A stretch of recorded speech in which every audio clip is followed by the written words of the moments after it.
हर हर महादेव दोस्तों, आपके अपने चैनल मंदिर दर्शनम में आप सभी का स्वागत है।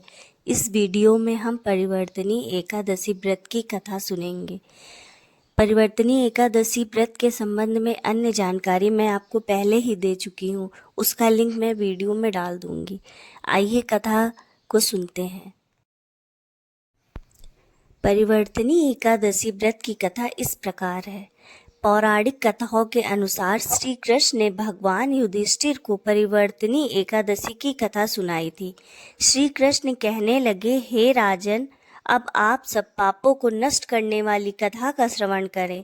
त्रेता युग में बलि नामक एक दैत्य था। वह मेरा परम भक्त था। विविध प्रकार के वेद सूक्तों से मेरा पूजन किया करता था और नित्य ही ब्राह्मणों का पूजन तथा यज्ञ के आयोजन करता था। लेकिन इंद्र से द्वेष के कारण उसने इंद्रलोक तथा सभी देवताओं को जीत लिया था। इस कारण सभी देवता एकत्र होकर सोच विचार कर भगवान के पास गए। बृहस्पति सहित इंद्रादि देवता प्रभु के निकट जाकर और नतमस्तक होकर वेद मंत्रों द्वारा भगवान का पूजन और स्तुति करने लगे।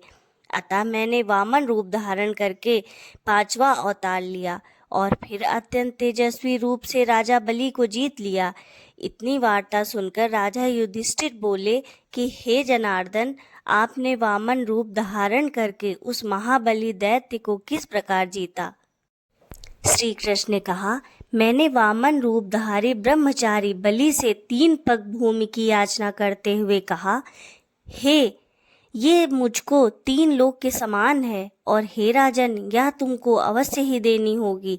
राजा बलि ने इसे तुच्छ याचना समझकर 3 पग भूमि का संकल्प मुझको दे दिया और मैंने अपने त्रिविक्रम रूप को बढ़ाकर यहाँ तक कि भूलोक में पद, भुवर लोक में जंगा, स्वर लोक में कमर, महलोक में पेट, जल लोक में हृदय, यम लोक में कंठ की स्थापना कर सत्यलोक में मुख, उसके उस पर मस्तक स्थापित किया। सूर्य, चंद्रमा आदि सब ग्रह गण, योग, नक्षत्र, इंद्रादि देवता और शेष आदि सब नाग गणों ने विविध प्रकार के वेद सूक्तों से प्रार्थना की। तब मैंने राजा बलि का हाथ पकड़कर कहा कि हे राजन, एक पद से पृथ्वी, दूसरे से स्वर्ग लोक पूर्ण हो गए, अब तीसरा पग कहाँ रखूं?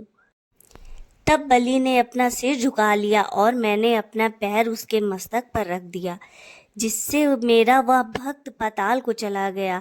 फिर उसकी विनती और नम्रता को देखकर मैंने कहा कि हे बलि, मैं सदैव तुम्हारे निकट ही रहूंगा। विरोचन पुत्र बलि से कहने पर भाद्रपद शुक्ल पक्ष की एकादशी के दिन बलि के आश्रम पर मेरी मूर्ति स्थापित हुई।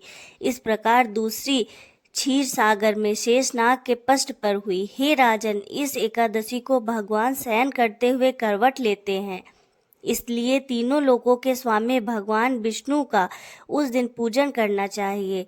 इस दिन तांबा, चांदी, चावल और दही का दान करना उचित है। रात्रि को जागरण अवश्य करना चाहिए। जो विधि पूर्वक इस एकादशी का व्रत करते हैं वे सब पापों से मुक्त होकर स्वर्ग में जाकर चंद्रमा के समान प्रकाशित होते हैं और यश पाते हैं। जो पापनाशक इस कथा को पढ़ते या सुनते हैं उनको हजारों अश्वमेघ यज्ञ का फल प्राप्त होता है। बोलिए विष्णु भगवान की जय। जय जय श्री राधे।